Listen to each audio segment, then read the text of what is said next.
So I really got to hold the mic myself? Really? So you never interview people and I just talk to you? Why don't you be in the scene with me, man? I like it to be fun, man. I get tired of doing stuff by myself. I'm not trying to make you uncomfortable, but I mean, make it fun, man. I mean, you know, you have to sit on the bed and shit. Hell, motherfucking yeah, let's go.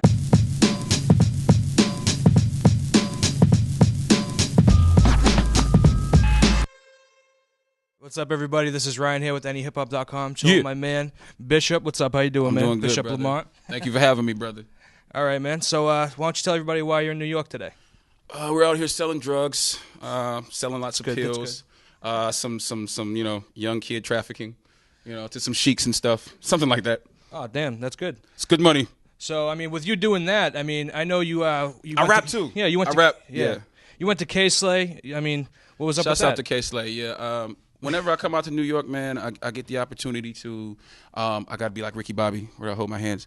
I get the opportunity to be blessed to see all the greats and be allowed.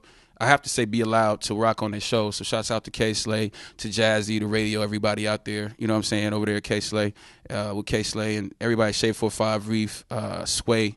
Just everybody show me love over there, man. It's dope whenever I come. Me being from the West Coast and coming to New York, I always get crazy love. I always get really embraced. And it's just an honor, man, to represent hip-hop. I was joking about selling the kids and stuff and the sex rings and stuff. I really, I just rap.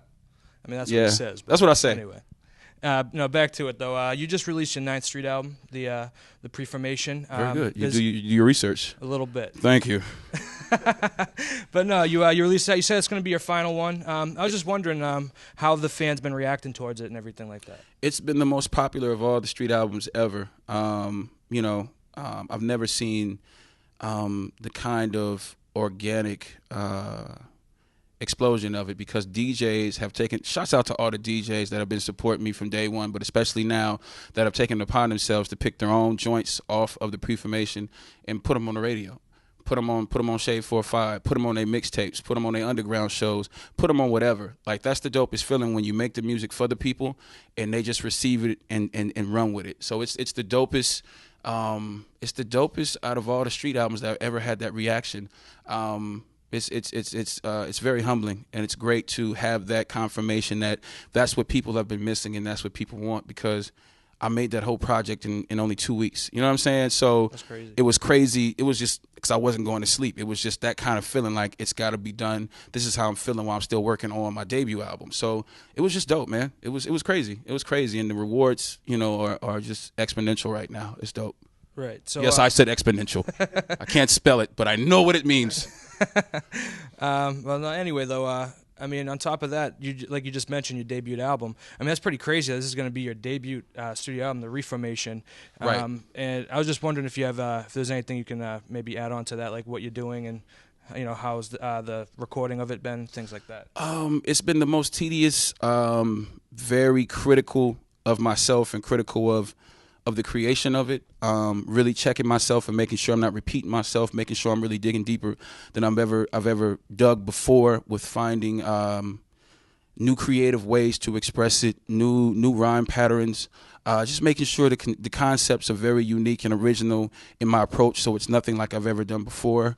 The collaborations of all the people that painstakingly I've been, coming in contact with over the years already knew, and just wanting to have the right soundscape for them to be on, and really making an event with each song and making sure that shit is just really ill. So it's a crazy process, but I wouldn't have it any other way, because the people have been waiting since '05 for this. So I want to make sure that it's the most powerful, potent thing that I can offer. You know what I mean? And regardless of all the great street albums, because it's all albums. Really, this would be my 10th album or 11th album, something like that, because I know we dropped something overseas too.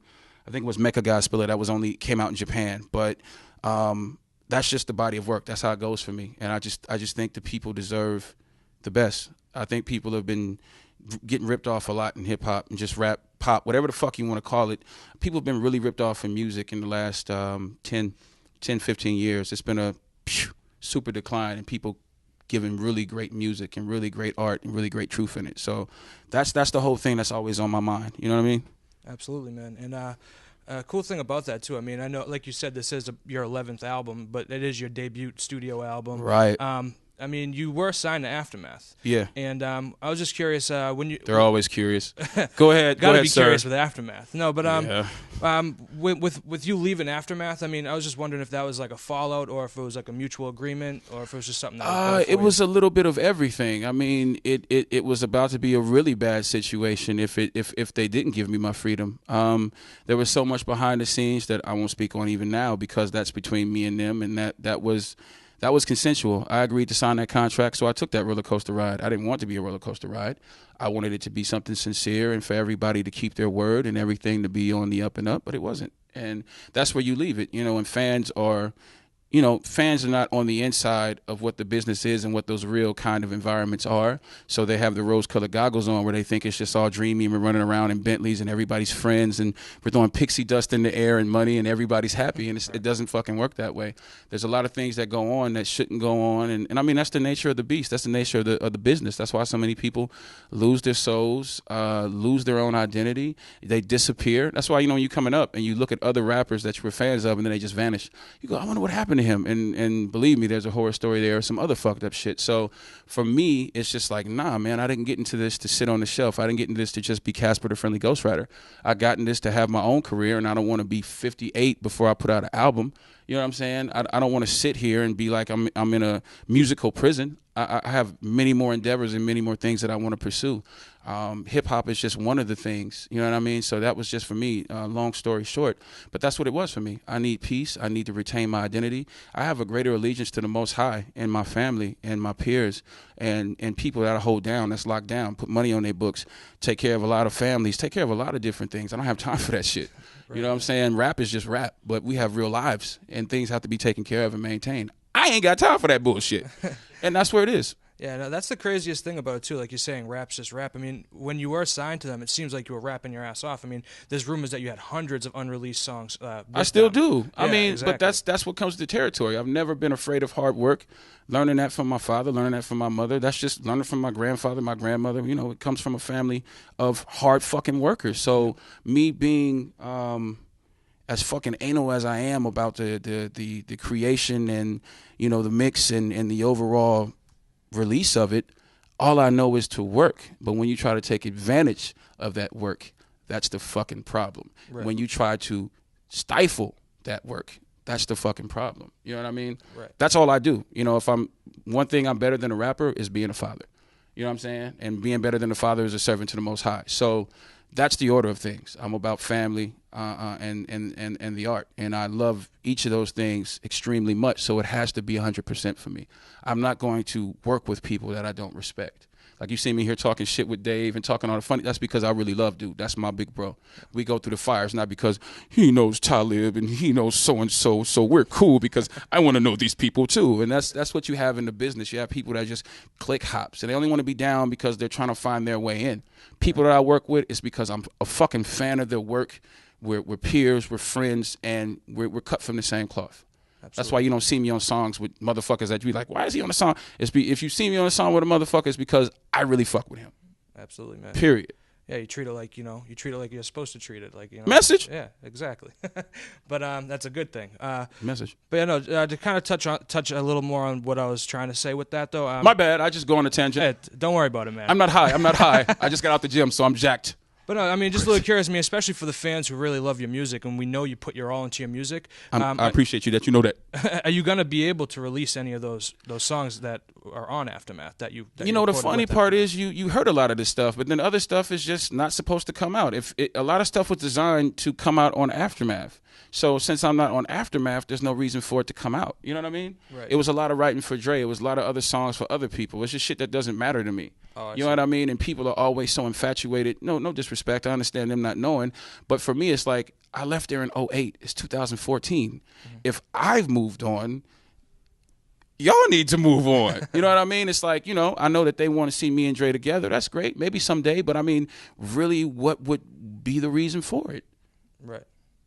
We're making all the music. All the people that work for Aftermath or did work for Aftermath that do all the real production, I stay working with them. Yeah. So what, you want Dre's name on it to give it that validation? Or do you want to see the real cats that produce it, and there it is, and Drake can still get on something later, but at the end of the day, I'm about the people that really do the work and are really anxious to shine finally and to achieve what they want to achieve. That's the only thing I'm concerned with, is the sincerity and the art form and just stimulating minds and giving people super dope shit. That's it for me. Right. I don't have reverse in my life where I go back to shit that almost destroyed me or put me in a baby prison like Shawshank Redemption and shit. You know what I mean? I'm basically Morgan Freeman right now coming out that bitch. I waited. I didn't even try to break out. I waited. You know what I mean? Shit. And now I'm finally getting to the island and shit. You know what I mean? To catch up with Andy. So it's like, you know, it's just real like that for me. But I appreciate people wanting to have that. But it's like, that's not even in my mind. I'm concerned with the incredible shit that we've been cooking up since. You know, with all the street albums they've gotten since I've been away from that. They were all free. I spent all that fucking money on that studio time. You know what I mean? I didn't charge the fans for that because I love them that much. It's like, yo, I'm giving you this. And in turn, you give me your attention and you give me that loyalty. And here we go. We're going through the fire. And now here comes the greatest offering with, you know, the Reformation.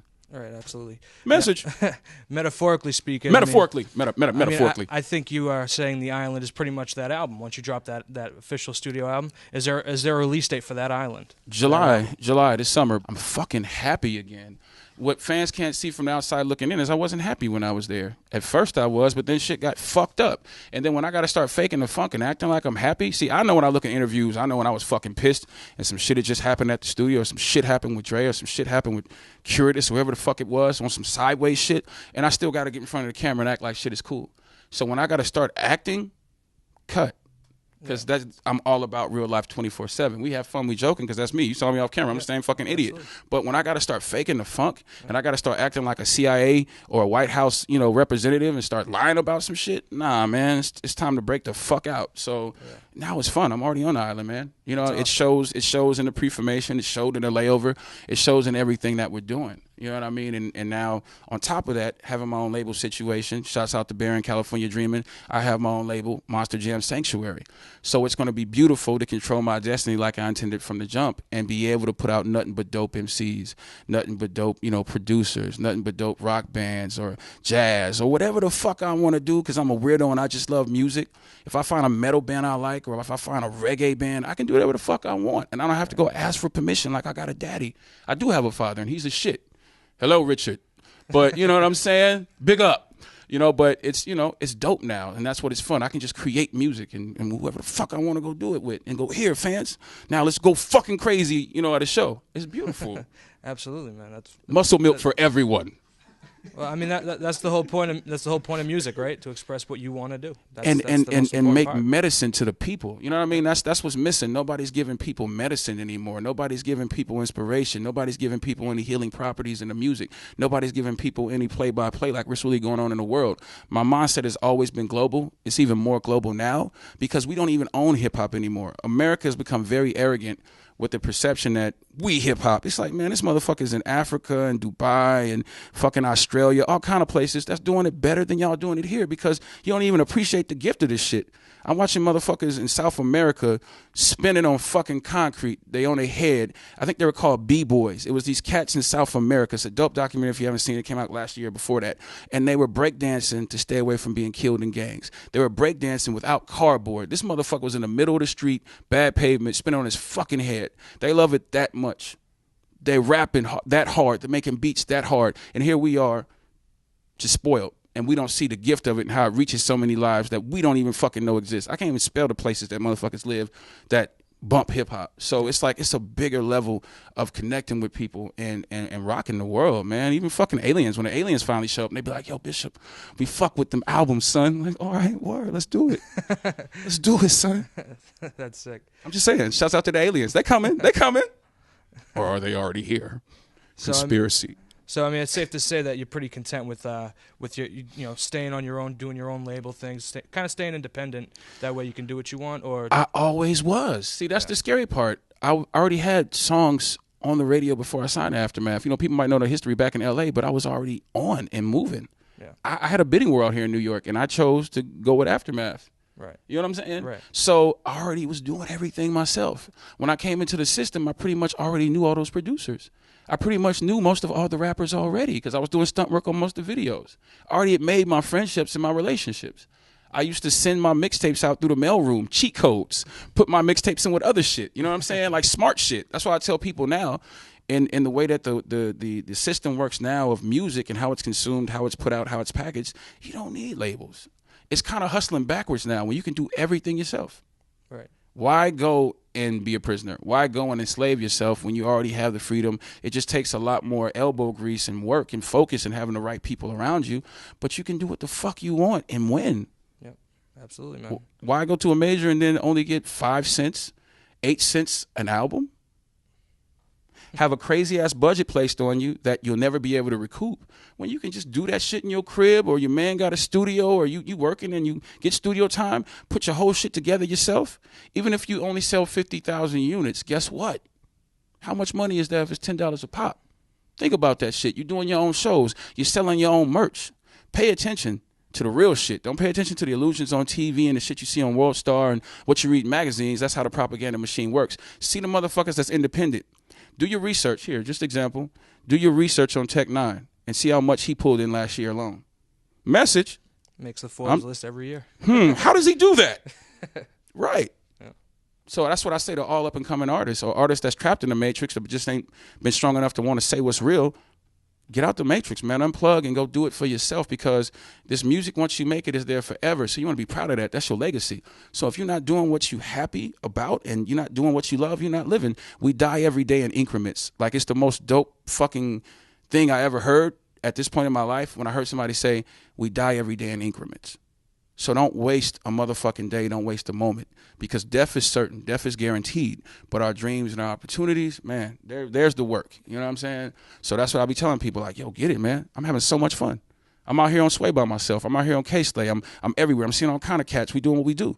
Not on no motherfucking else by dime. It's our dime. It's that man dime. You know what I'm saying? And we rocking and we doing it. That's awesome, man. Message. Oh, shameless promotion. The Reformation this summer. You know what I'm saying? July is so much fly shit about to drop. If you ain't got the Preformation yet, you know what I'm saying? Go get that. BishopLamont.com. DJ Beans, Highlight Beans. I forget what the fucking website is, but it's there too. Then Dave New York album coming. I Got a Story to Tell. Monster Jam Sanctuary. California Dreaming is the movement. We're going to be like the new Rockets, new Rockefeller. Just all that fly hip-hop shit. Preach. Son. and be on Twitter. Hit me on. It's really me. It just take me some time to respond, but it's really me. Hey, yo. It's Bishop Lamont, and this is NEHip-Hop. What's the other part? Northeast. Oh shit, this is Northeast, son. Okay, let's do it together. Come on. Yo. Turn my microphone up. Turn my microphone up. 1, 2. Yo, it's NEHip-Hop. You know what I'm saying? It's Bishop Lamont. And Ryan from NEHip-Hop. We represent real hip hop, son. Keep it that way. Shouts out to Mass, son. Respect. Wu-Tang. All day.